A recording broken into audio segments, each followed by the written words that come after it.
Hi,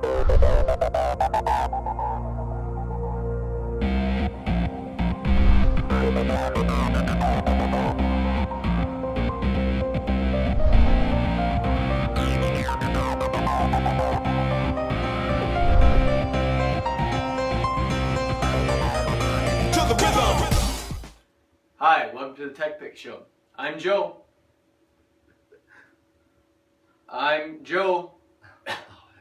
Oh my gosh, did you see what Stacy tweeted?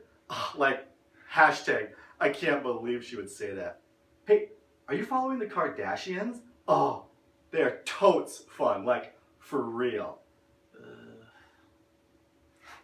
Just kidding. Twitter is not for teenage girls. Well, it is. It's not just for teenage girls. Or people who want to be teenage girls.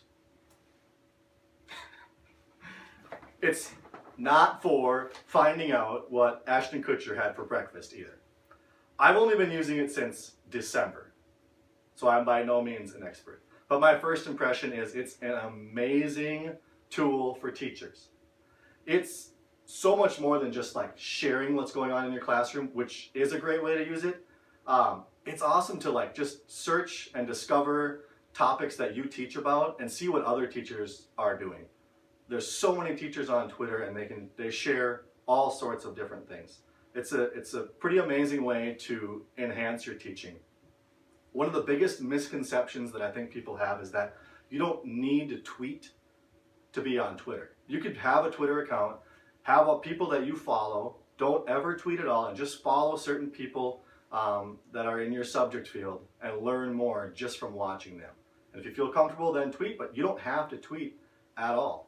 I know that Mr. Peterson talks a lot about building a brand and having that face for your classroom. I think Twitter is a great way to do that, and like I said, it's just a great way to take your teaching to the next level. So I would highly suggest at least just checking it out. Maybe you don't have to create an account, but just go online and search a few topics, search a few education hashtags and things like that. I think one of the big problems is with myself too, when it comes to things like Facebook and Twitter, I'm afraid to get it too close to my education because a lot of people view it as a personal thing. And I think that's, if you view it through the right lens and use it the correct way, it can be great. Are there going to be some parts that you have to be careful of? Absolutely. Yes. But when you use it the right way, it can be a very powerful tool in your classroom. Yeah, and I think you have to do your homework. You don't just want to jump in and start tweeting and doing all sorts of stuff. So, starting today, the TechPit website is officially live. It's a total work in progress, so if you ever see it and it's not working quite right, we're working on it. So we're going to take a look at our TechPit website right now. Okay, so here we are at the TechPit website. It's sort of an app-based website. See these 6 tiles right from the start, and then down below you have a link to send us an email and to check us out on Twitter. Let's just take a peek at each one. This very first one is our app review. There's not a lot in there right now, just a few of the apps that are coming up or that we've talked about on the TechPit site. And if you click into each one, it's going to take you to an app review website to go into a very in-depth app review. Smart Notebook, I won't click on. It has everything to do with Smart Notebook. That one's sort of a work in progress. Over here we have links. It's exactly what you would expect it to be. It's a bunch of links, and again, we're going to be adding to this. These are a few things that we've talked about or will be talking about or just think it would be beneficial for you. The one I would suggest to check out is this Common Sense Media. It's an organization that reviews anything having to do with technology in education. Let's take a look at it real quick, actually. It's graphite.org, and again, you search, say you're trying something out in your classroom or you heard about something, you can search for it and it'll show up with sort of a review and some pros and cons and things like that. So certainly keep that in mind when you're exploring technology. Up on the top here, we get back to the home page. This is a tech talk. I don't know if we'll use it or not. I thought it would be kind of neat just to have a way to have an open discussion about technology. So if you want to do that, go right ahead.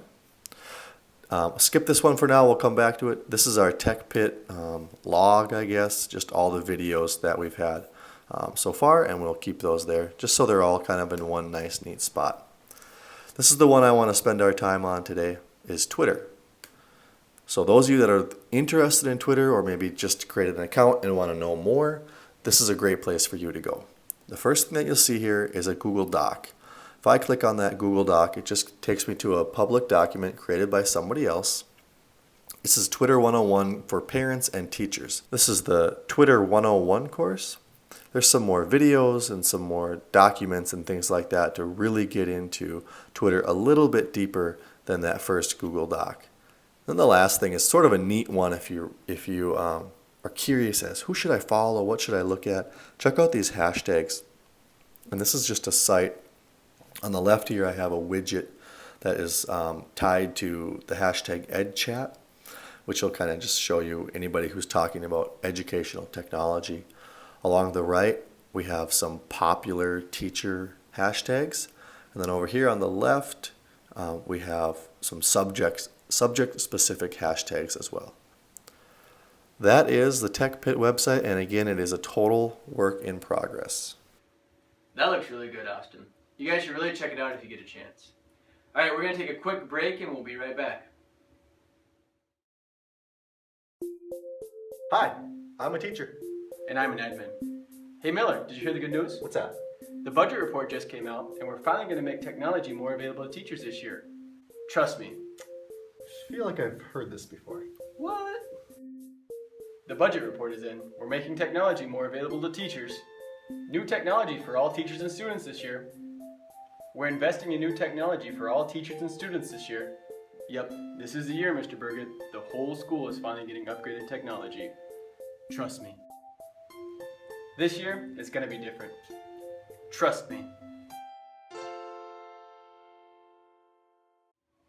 Welcome back. I have a pretty good feeling about technology this year. Yep, maybe this year. We'll see. Yeah. Alright, now I am going to show you guys a way to get out of the classroom without having to spend all the money and actually take the kids anywhere. We all know field trips are one of the best parts of being in school, but we can't always afford to go to the places we want to go, and honestly the time to organize and take care of all that can really be a headache sometimes. What I'm going to show you today is a couple websites where you can actually take virtual field trips.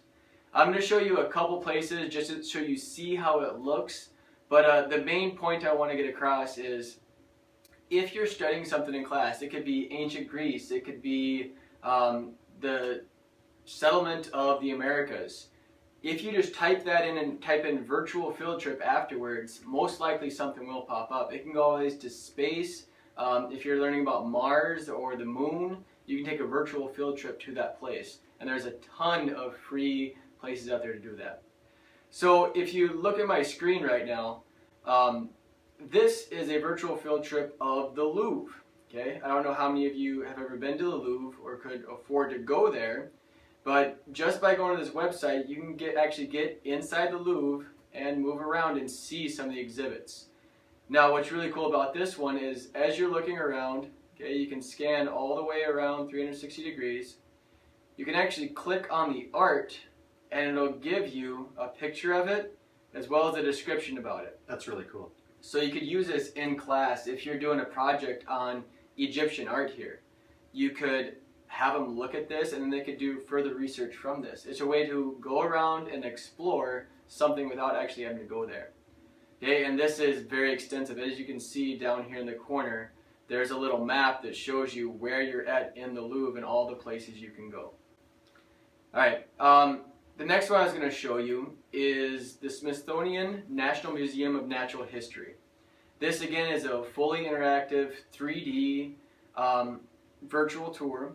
You can walk through, you can see, you can zoom around, you can look up, down, wherever you want to look. You can see what the top of the rotunda looks like. And just, you get a real awesome experience, again, without having to go through the hassle of going there all the times. Their exhibits are update and current. If you want to zoom in, you can zoom in and actually read the information that's around. So you can zoom in and read the sign that's there. So that's another one. The final one I'm going to show you is of Mount Everest. So if for some reason you're studying Mount Everest or you're doing something about exploration or hiking or something, you can actually go to Mount Everest and go along the trail, the path you would take to climb Mount Everest. You can click on certain things again. It'll give you information on them. As you look around, you see your hiking trail, different kind of things, different peaks of mountains, all that information. So it is really one of those things, all you need to do is go online and type in virtual tour. Yeah, these are everywhere. Anything you can think of, anything you're talking about, pretty much you might be able to find a virtual tour. So I just typed in virtual tour of Greece, and right here, Greece virtual tour, be there before you travel. Okay, so there's a lot of stuff you may have to search to find the right one, but the stuff is out there, and really take that time just to dive in. It can make class just that much more interesting for your student. And I can see if you're in the computer lab too, just showing the kids how to get to one of those places and just kind of let them explore on their own and find things and explore with each other. I think they would kind of go nuts with that. Absolutely. So, is it time for Peg's thing? I think it's time for Peg's thing. Should we really show what she did? Do we have to pay her? We didn't have to pay her. Okay, good. I gave her a high five. All right, good enough for me. Let's show it. Peg's using something called Padlet. It's totally free. It's web-based. It's kind of a way to, let's just let her show you. Here's Peg.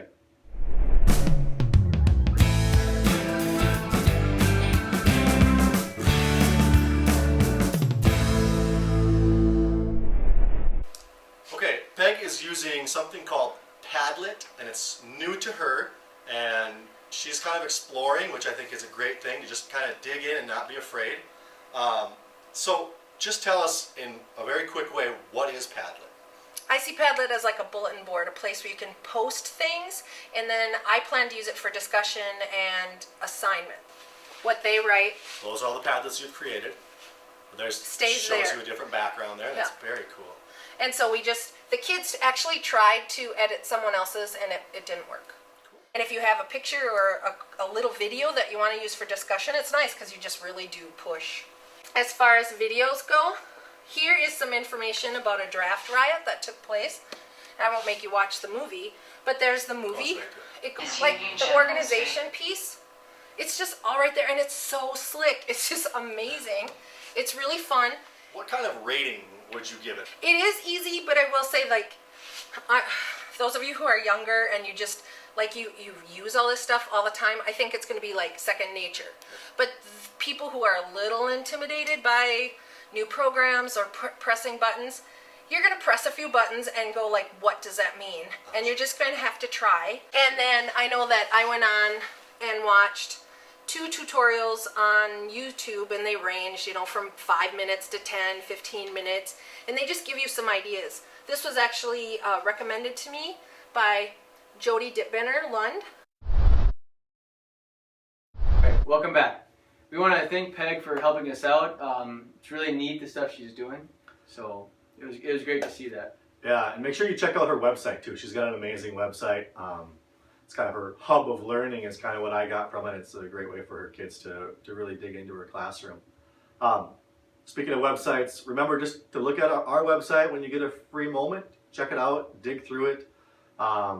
There's an email link at the bottom of it. Please email us anything that you think we should be covering or anything that you've heard about that you haven't looked at but you think it might be cool. Let us know. We really want to check it out, and we really want to get that out to you guys so that we can kind of do some of the groundwork for you so you don't have to spend your free time digging through tech stuff like that. Your ideas completely drive what we do here, so it'd be great to hear those. All right, well, thanks for joining us, and remember, stay with us, stay out of the pit.